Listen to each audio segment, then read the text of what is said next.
Welcome to Big Telugu TV. ప్రస్తుతం మనతో ఉన్నారు అనలిస్ట్ రాహుల్ అయ్యర్ గారు. హలో అండి రాహుల్ గారు.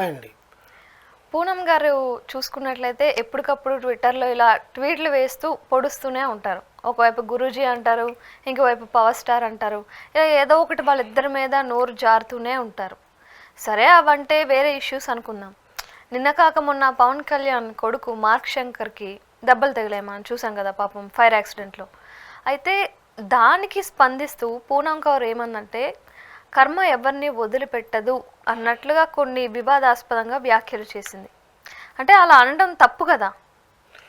బేసికల్గా తనకు తగిలితే కానీ తెలీదు అని అంటారు. ఆ బాధ మనం అనుభవిస్తే కానీ తెలీదు. అనుభవం అనేది మన ఎక్స్పీరియన్స్ అనేది మనం ఫీల్ అవ్వాలి అని. ఆమె ఏ ఉద్దేశంలో అనిందో అని పక్కన పెడితే బేసికల్గా తనకి వాళ్ళిద్దరి వల్ల బాధ కలిగిందని ఈ మధ్య కాలంలో చాలా చెప్పుకుంటూ వస్తోంది. నెలలో ఒక 5 సార్లు ఖచ్చితంగా ట్వీట్ అనేది ఆమె వేస్తుంది. వాళ్ళిద్దరి మీద ఏదో ఒక రకంగా సెటైర్లు వేసుకుంటూనే వస్తుంది.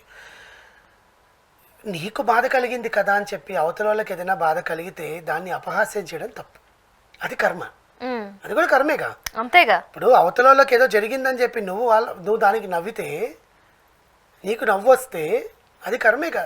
అంటే నువ్వు బాధపడ్డావని అవతల వాళ్ళు కూడా నీ బాధను అనుభవించాలి, అది నీ ధర్మం. కానీ అవతల వాళ్ళు మాత్రం ఆ అమ్మాయి ఏమైనా మాట్లాడనివ్వలే, వదిలేస్తాం. అది చేసామా లేదా అనేది నాకు మనస్సాక్షికి తెలుసు, ఆ అమ్మాయికి తెలుసు, దేవుడికి తెలుసు అని అవతల వాళ్ళు వదిలేస్తున్నా కూడా ఈ అమ్మాయి పూనం కౌర్ యాక్ట్రెస్గా ఉన్నప్పుడు చాలా మంచి సినిమాలు చేసింది, తర్వాత ఆపేసింది, తర్వాత ఖాళీగా ఇంట్లో ఉంటూ బీజేపీ అంటుంది, కొన్నిసార్లు కాంగ్రెస్ అంటుంది, కొన్నిసార్లు ఇంకేవేవో అంటుంది. ఏం చేయాలనుకుంటుందో ఆమెకే స్పష్టత లేదు, క్లారిటీ లేదు. అలాంటప్పుడు బయటకు వచ్చి పవన్ కళ్యాణ్ గారిని, త్రివిక్రమ్ శ్రీనివాస్ గారిని దూషించడము. సరే పోనీ, వాళ్ళ వల్ల నీకు నష్టమే జరిగిందని అనుకుందాం ఒక పక్క. నీకు నష్టం జరిగితే అవతల వాళ్ళు కూడా అంతే నీచ స్థాయిలో దిగజారాలి, అంత నీచ స్థాయిలో పడిపోవాలని అనుకోవడం ఏంటి? అది పైశాచికత్వం కాదా? అయినా ఒక చిన్న పిల్లాడు పాపం, అంత చిన్న పిల్లాడికి దెబ్బలు తగిలితే ప్రపంచమంతా కూడా మార్క్ శంకర్ కి ఆ అబ్బాయి పిల్లాడికి కాళ్ళు చేతులు కాలిపోయి ఉంటే ఆ అబ్బాయికి పొగ లోపల పెట్టి అదేదో బ్రాంకియాటిస్కోపీ, ఆ బ్రాంకియాసిస్ లోకి వెళ్ళిన ఆ పొగనంతా బయటకు తీసుకురావడానికి వాళ్ళు ట్రై చేస్తున్నారు. ఐసీయూ నుంచి నార్మల్ రూమ్ కి మార్చారు. బిడ్డ ఆరోగ్యంగా ఉండాలని కోరుకోవాలి. అంతెందుకు కక్ష ఎవరిది కాదు, వైఎస్ జగన్ గారే వాళ్ళకి 100 మాటలు ఉండొచ్చు, కానీ ఆయన కూడా మంచి ట్వీట్ వేశారు, త్వరగా కోలుకోవాలి పిల్లడు అని. ఇప్పుడు అదే నిన్న కూడా చెప్పాను, ఆంధ్ర రాష్ట్రం అంతా కాదు ప్రపంచమంతా హ్యూమానిటీ బేసిస్ మీద నడుస్తున్నట్టు నిన్న ఆయన బిడ్డకు అలా జరగడంలో అందరూ స్పందించారు. ఎవరైతే కర్కోటకులు వీళ్ళే వాళ్ళకి పుల్లలు పెడతారనుకున్న ప్రతి ఒక్కరూ స్పందించారు. నువ్వు స్పందించకపోయినా ప్రాబ్లం లేదు, నిన్ను స్పందించమని ఎవరు అడగల. నువ్వు స్పందించాల్సిన అవసరం కూడా లేదు. నీకు నిజంగా అలాంటి కుళ్ళు, కుతంత్రం, అలాంటి దుర్బుద్ధి నీ మనసులో ఉంటే హ్యాపీగా ఇంట్లోనే ఉండొచ్చు, ఆ దేవుడే నిన్ను ప్రక్షాళన చేస్తాడు. కానీ నువ్వు బయటకు వచ్చి కర్మ ఎవరిని వదిలిపెట్టదని ఇండైరెక్ట్గా కాకుండా డైరెక్ట్గానే పెడితే. సెకండ్ థింగ్, ఇంకో పెట్టి ట్వీట్ ఏంటో చెప్పనా? చిన్న గాయాలకే ఇంత విలువలాడిపోతున్నారు, రాష్ట్రంలో పెద్ద పెద్ద గాయాలు జరుగుతున్నాయి, పెద్ద పెద్ద దారుణాలు జరుగుతున్నాయి, అప్పుడెందుకు మీరు విలువలాడిపోలేదు? అక్కడ కన్న బిడ్డమ్మా, నీకొక బిడ్డ పుట్టి నీ బిడ్డకు ఒకవేళ అలా అయితే అప్పుడు నువ్వేం ఆలోచిస్తావు? నిన్ను కూడా ఒకరైనా అంటే నువ్వు ఎలా పడతావా? నోరేసుకొని పడిపోవు రోడ్డు మీద. ఆయన బిడ్డకు బాగాలేకపోతే ఆయన పట్టించుకుంటున్నాడు. రాష్ట్రంలో ఇలాంటి ఒకవేళ జరిగిన వాటికి ఈయన స్పందించకపోతే నువ్వు వేలెత్తి చూపించు ఆయన స్పందించట్లేదని. ఆయన బిడ్డ హెల్త్కి దీని మీద నువ్వు ఎందుకు లింక్ పెట్టడం? అంటే నీకు ఏది పడితే right to talk, right to speech ఏదైనా ఉంది, మనకు డెమోక్రసీలో ఉంది కాబట్టి, రాజ్యాంగంలో ఉంది కదా, right to talk, right to speak, you are free to talk, free to speech అని రాసేయడమే. నువ్వు ఒక హీరోయిన్వి, సమాజంలో నీకంటూ ఒక స్టేటస్ ఉంది. పవన్ కళ్యాణ్ గారి కొడుకుకి ఇలా జరిగితే నువ్వు వెళ్ళి కర్మ వదిలిపెట్టదని రాసావే. అసలు నీకు ఒక ఆడపిల్ల మనసేనా? తల్లి మనసు ఉంటుంది కదండి ఎవరికైనా. బిడ్డకాల అయ్యో చిన్న బిడ్డ రోడ్డు మీద పోతున్నా కూడా చిన్న బిడ్డకి నువ్వు వెళ్ళి కర్మ వదలదు అని ట్వీట్ చేయడం అనేది ఎంతవరకు కరెక్ట్? ఆమెకి ఒక ఆడపిల్లే కదా, ఆమెకి తల్లి మనసు ఉంటుంది కదా, ఎలా మాట్లాడాలి, ఎలా చెయ్యాలి అని తెలియదా? దొరికింది కదా సందని చెప్పి వేసుకోవడమేనా?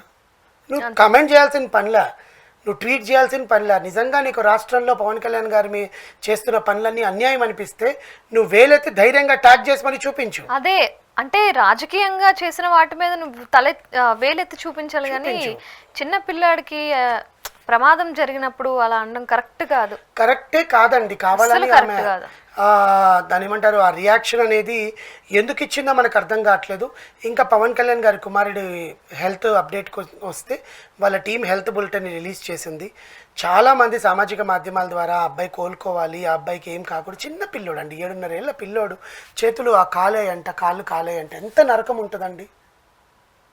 బిడ్డను అలా చూసుకుంటూ ఆయన అక్కడ నిలబడి మళ్ళీ రాజకీయంలోకి వచ్చి మళ్ళీ అల్లూరికి అది నివేదిక నిందా ఎగ్జామ్స్ పిల్లలకి మళ్ళీ రీ ఎగ్జామ్స్ పెట్టారా లేదా అని కనుక్కోవడము, ఇదంతా షో ఆఫ్ కాదు, వాళ్ళ బాధ్యత అది. అంతేగా. ఎన్టీ రామారావు గారు చేయలేదా? కొడుకు చనిపోయాడండి, రాజకీయాలు అక్కడ నిలబడుకున్నాడు అంతే. కొడుకు చనిపోయినప్పుడు ఈ కళ్ళలోంచి కన్నీటి చుక్క కూడా కార్చలేదు. అది వాళ్ళ డ్యూటీ. మొన్నటికి మొన్న కిచ్చా సుదీప్ బిగ్ బాస్లో కరెక్ట్గా ఫినాలే స్టేజ్ మీదకి వెళ్ళగానే వాళ్ళ అమ్మగారు చనిపోయినట్టు కాల్ షో కంప్లీట్ చేసి వెళ్ళాడు. షో మధ్యలో ఆపలా. వాళ్ళ అమ్మగారు చనిపోతే అప్పుడు కూడా నువ్వు ట్వీట్ చేసావా కర్మ వదలదని? మరి నీ నీ నీ లైఫ్ ఒక క్యారెక్టర్, ఒక ఆర్టిస్ట్ లైఫ్ క్యారెక్టర్స్ లేకుండా సినిమాలో అవకాశాలు లేకుండా ఉండిపోయినావు. అది నీ స్వంత నిర్ణయమా లేకపోతే దేవుడి నిర్ణయం పక్కన పెడితే మరి నువ్వేమి కర్మ చేసావని నీకు రావట్లేదు. నీ మైండ్ ఎందుకు ఇలా మారిపోయింది? అండ్ ప్రతిసారి నేను ఎప్పుడు ఆడపిల్లలకు సపోర్ట్ చేస్తానండి. I'm so sorry. నేను ఎప్పుడు ఆడపిల్లలకు సపోర్ట్ చేస్తాను. ఆడవాళ్ళకనే కాదు, మనం ఏ సమాజంలో బతుకుతున్నప్పుడు, హిందూ సమాజంలో బతుకుతున్నప్పుడు మనకు ఏది మాట్లాడాలి ఏది మాట్లాడకూడదని మనకు తెలిసి ఉండాలి. ఇంగితం అనేది ఉండాలి. నోటికి ఏది పట్టొస్తే అది మాట్లాడకూడదు. ఎదిగావు, మాట్లాడుతున్నావు, మంచి ఆర్టిస్ట్వి, మంచి అమ్మాయివి, సినీ అసోసియేషన్లో కూడా కంప్లైంట్ ఇచ్చావు ఇలా జరిగింది నాకు అని, అన్ని బాధలు చెప్పుకున్నావు, నివేదిక సమర్పించుకుంటున్నావు, గవర్నమెంట్కి నువ్వు ఇష్టం వచ్చినట్టు మాట్లాడావు, ఆయన ఫోన్ కాల్ నీతో మాట్లాడిన రికార్డులు కూడా నువ్వు బయట పెట్టావు. ఇప్పుడు ఆయన కొడుకు మీద పడిందా నీ కన్ను? ఆ బిడ్డకు బాగాలేకపోతే? I'm so sorry Poonam Kaur గారు, మీరు ఇట్లా మాట్లాడతారని నేనైతే ఎక్స్పెక్ట్ చేయలేదు. సో మీ మనసులో ఏదైతే ఆ దుర్బుద్ధి ఉందో అనేది ఈ ట్వీట్తో బయటపడింది. మిగతావన్నీ కూడా ఓకే ఫైన్, ఆమె మనసులో బాధ, ఆమె చేత మాట్లాడిపిస్తోంది వాళ్ళిద్దరిని అలా అని చెప్పి అనుకోవచ్చు ఒకవేళ నిజంగా వాళ్ళు చేసి ఉంటే. కానీ ఇది మాత్రం సమాజంలో ఎవ్వరూ ఒప్పుకోరండి, యాక్సెప్ట్ చేయరు. ఆ అమ్మాయికి కూడా ఒకసారి అనిపిస్తుంది ఎందుకు పెట్టానా నేను, అమ్మాయికి కూడా అనిపిస్తుంది generally why I posted it అని చెప్పి. మనకు తెలుస్తుంది కదా ఎవరు ఎట్లా పోస్ట్ చేస్తారు అనేది. బట్ ఆమె దీని మీద ఎవరు స్పందించకపోయినా కూడా ఆమెకంటూ సెల్ఫ్ రియలైజేషన్ రావాలని నేను కోరుకుంటున్నాను. చూద్దాం ఏమైనా వస్తుందో మరి రాదో. Thank you so much.